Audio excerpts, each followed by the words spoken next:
Xarfiyaad bay islamaya dhammaan ardayey maanta waxaan qaadanaynaa groupkeenii saddexaad hore waxaynu usoo dhiganay laba group oo hore penicillin iyo cephalosporins oo ah antibiotics qolooyinkii la oran jiray maxay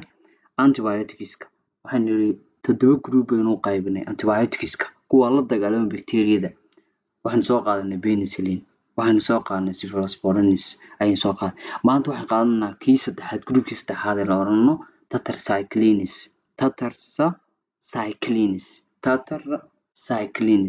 tetracyclines marka ku yadhi celiya groupkan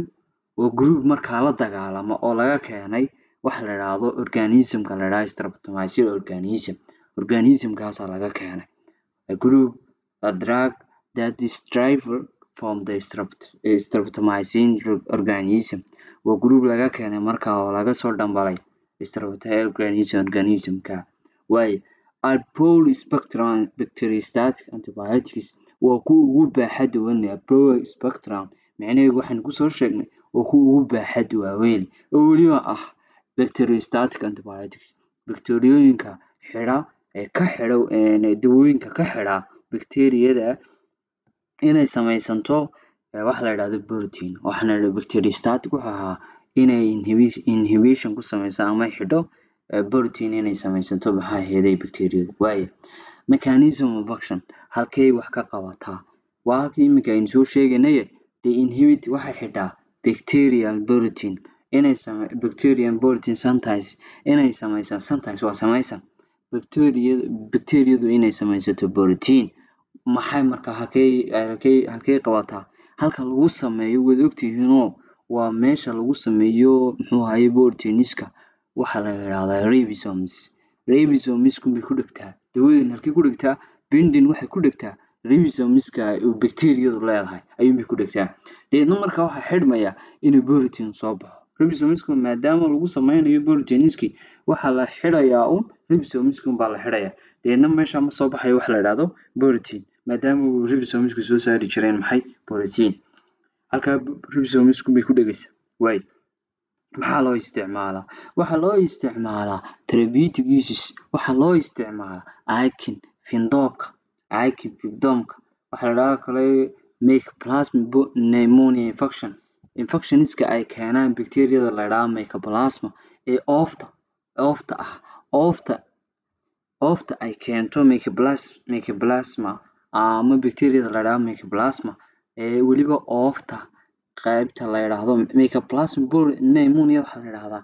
waa oof ku dhacda muxuu ahaye dadka TB-da qaba inta badan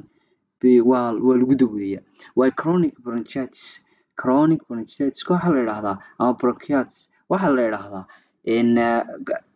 infectionska ku dhaca tusaale ahaan oo kale ayaa dhuunta hawada marta ama dhuunta hawada geysa samabada markay kala qaybsanto infectionska halkaa ku dhacay weliba daba dheeraada waxaa loo isticmaalaa tetracyclines baa loo isticmaalaa trifle daria dadka inta badan meel ka taga meel kala taga inta badan muxuu ahaye shubanka leh ama shubanka ama ciyaalka yar ku dhacaan kuwana waa loo isticmaalaa way some venereal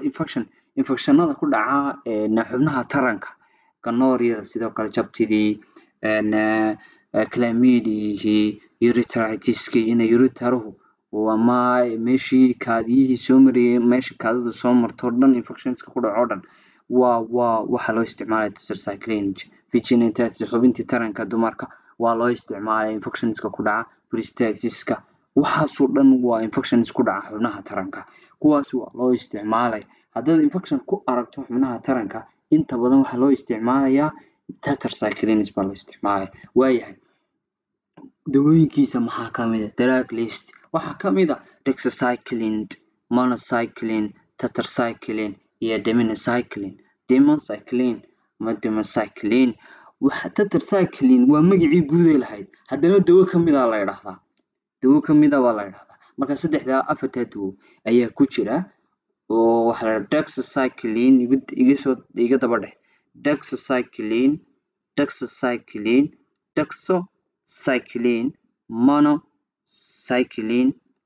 monocycline tetracycline democycline ku celceli si aad u xifdido. Waayo sidoo kalena side effect-ga ay tetracycline isku leeyihiin groupkan wuxuu leeyahay sida aan hore kusoo sheegi jiray horta si guud waxay u midaysan yihiin saddexda calaamadood ee hoose nausea, vomiting, diarrhea ayay ugu midaysan yihiin antibioticsku. Nausea, yalaalugo, vomiting, xunqaaco, diarrhea, shuban. Photosynthesis-ku waxay qofku inuu yara dhibsado iftiinka iyo waxyaabahaas ayaa la yidhaha photosynthesis waa ka ugu horeeya. Laakiin saddexdan kale caan bay ahaayeen yalaalugo, xunqaaco, shuban intaaba waa lagu arki karaa antibioticska oo dhan laakiin ma badna oo kuma badna muxuu ahaaye in lagu arko qofka. Waayahay intaas waa maxay groupka tetracycline-ka soo oran jiray. Iminka waxaan gelaynaa group afraad oo la yidhaahdo aminoglycosides ama aminoglycoside. Kuwani waa group markaa natural ah mararka qaarkoodna waxaa la arki karaa iyaga oo la sameeyey oo semi-synthetic ah oo dawooyin la sameeyey baad arkaysaa laakiin waa sidii caadiga waa natural. Inta badan waxa weeyaan those drugs dawooyinkani are bactericidal waa qaar bactericidal micnaha silka ayay si toos u weeraraan micnaha waa broad spectrum antibiotics oo ku baaxadda weynaa ama antibioticskii dawooyinkii loo isticmaali jiray maxay bacteriyada baaxaddooda weynaa weeyaan. Treating serious infection inta badan waxaa lagu daweeyaa infectionada baaxadda badan leh ama infectionada jirka oo dhan wada gaadhay ayaa lagu daweeyaa. Waayo mechanism of action waa maxay inhibiting halkan waxay soo koobaysaa waan casharkaad ku dhex arki doontaane dawooyinkii side effect-gii iyo halka ay maxay xidho intaasay soo koobaysaa laakiin bal halkan ayaan u tagnaa insha Allah intaada iska akhrisan doona. Ma dhaafana macnaha mechanism of action waa halkan ku yaala laakiin inta kale waa cashar dheeraad. Mechanism of action waxa halka ay qabato ama halka ay ka xidho dawooyinka oo kan kooriya horta halka ay wax ka xidho ama halka ay wax ka qabato weeyaan. They inhibiting waxa xidhaa bacterial protein synthesis inay samaysanto sidoo kale inay samaysanto oo muxuu ahaayay ay tii hore la mid tahay ogaada tan waxay xidhaysaa protein synthesis-ka in bacteria samaysanto maxay protein ay samaysatay xidhaysaa. Inhibiting waxay xidhaysaa bacterial protein-ka ay leedahay synthesis ay samaysanto ama ay samaysanayso. Waayo maxay halkay wax ka qabataa by binding waxay xidhaa oo ay qabsataa ribosome subunit waxay xidhaa ribosomeska ama maxaa ahaayay meesha lagu sameeyo proteinska subunitka ah qayb bay markaa ka xidhaa meel bay xidhaa oo ribosomeska ku dhex yaala ayay xidhaa si aanay protein u soo bixin. Waayahay drug list dawooyinka markaa protein synthesis-ku bay xidhaa. Waayo drug list waxa weeyaan inta ay ka koobantahay dawooyinkan ama intuu groupkani ka kooban yahay. Groupka maxaa la yiraahdaa aminoglycosides baa la yiraahdaa. Groupka aminoglycosides waxa ku jira amikacin, gentamicin, kanamycin, streptomycin, tubermycin, neomycin. Amikacin iga daba dhax amikacin, gentamicin, kanamycin, streptomycin, tubermycin iyo neomycin wakaas marka intaas waa groupka ku jira. Waayahay dosage-ka inta badan ay ku timaado dosage-ku waxa weeyaan maxay ku timaadaa maxaa ugu caansan afarta dawooyin baa ugu caansan inta badan. Gentamicin waa IV baa laga qaataa sidoo kalena intramuscular baa laga qaataa intan oo milligramna way ku timaadaa oo arkaysa halka ku yaala oo waliba maxay waa quruurad files quruurad bay ku timaadaa hal quruurad bay ku timaadaa. Way streptomycin waa intramuscular weeyaan waxaan soo qaadnay inaan muruqa tahay intramuscular IV-gan maxay soo qaadnay intravenous inay tahay. Amikacin waa maxay iyadu waxa weeyaan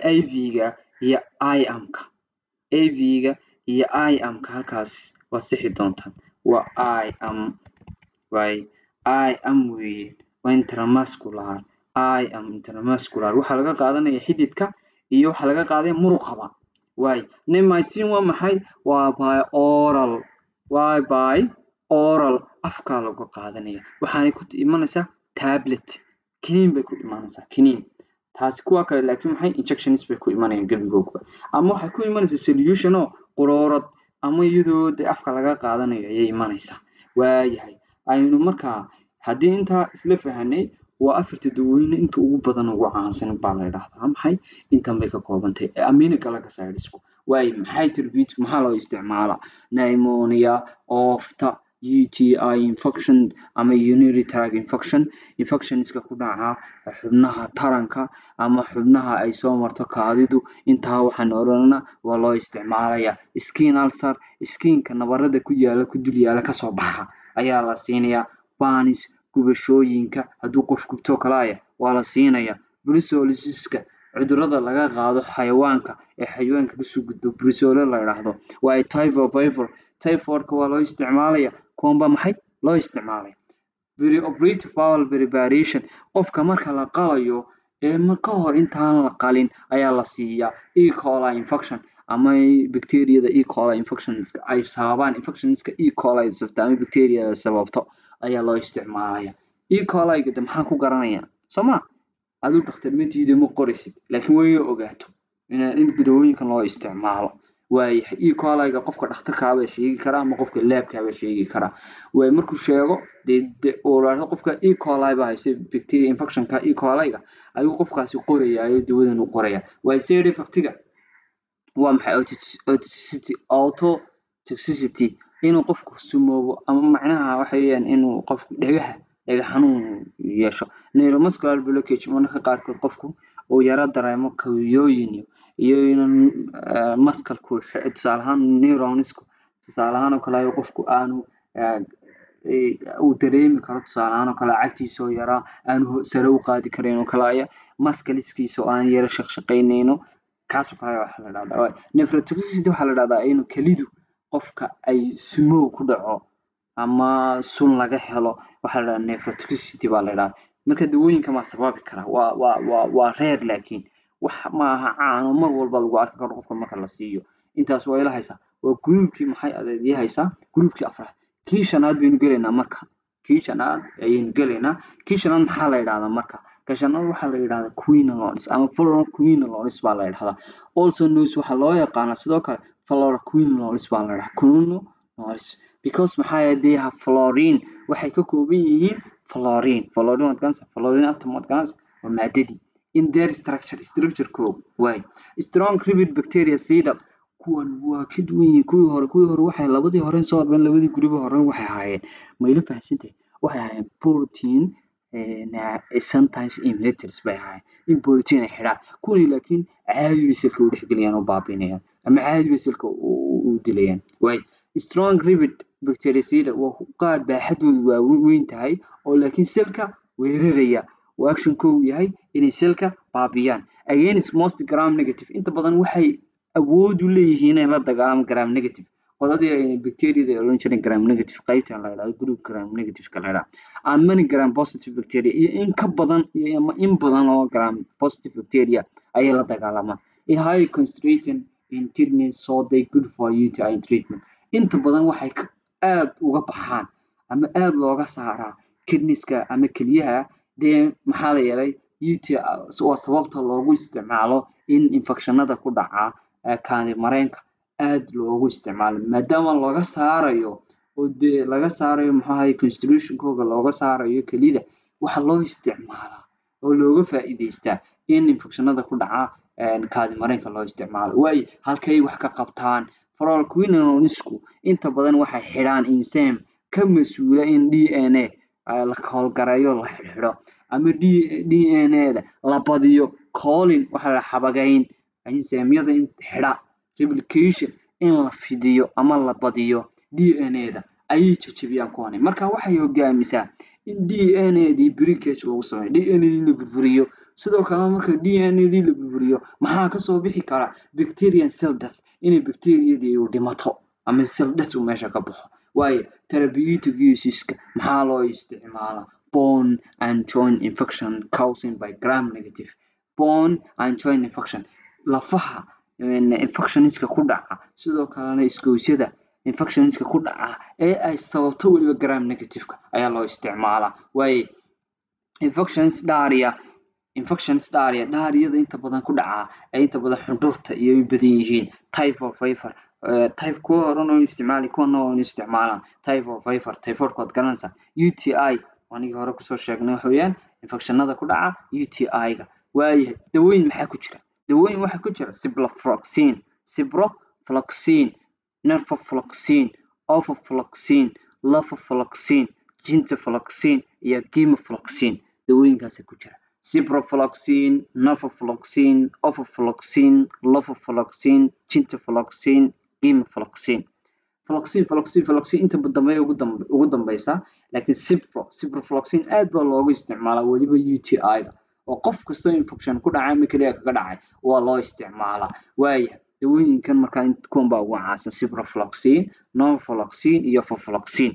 intuba waxay ku yimaadaan wax afka laga qaadanayo intuba maxay ku yimaadaan wax afka laga qaadanayo bay ku yimaadaan wada aragtaas waxaa la siinayaa qofka 12 hours يعني 12 saacadood ba hal mar IV-gana waa laga qaataa waxa laga qaadanaya hal mar baa maalintii la qaadanaya hal mar laba jeer baa la qaadanaya may 24 saacadood ba waaye kuwana waxa laga qaadanaya inta 12 hours marka 24 saacadood bay ka koobantahay maalintii waaye maxaa side effect-ga kamida side effect-ga waxa kamida nausea diarrhea insomnia diarrhea iyo insiyoodkan seelaaligo shubankii insomnia waxa la yiraahdaa hurdo la'aan hurdada qofka si temporary ugu tagta temporary ugu tagta fatigue daal unpleasant yani qofku aan faraxsanayn ama yara caajis qofku noqdo waxa la yiraahdaa fatigue daal unpleasant qofku aan raaxo dareemeyn waayahay maanta halka inoogu joogto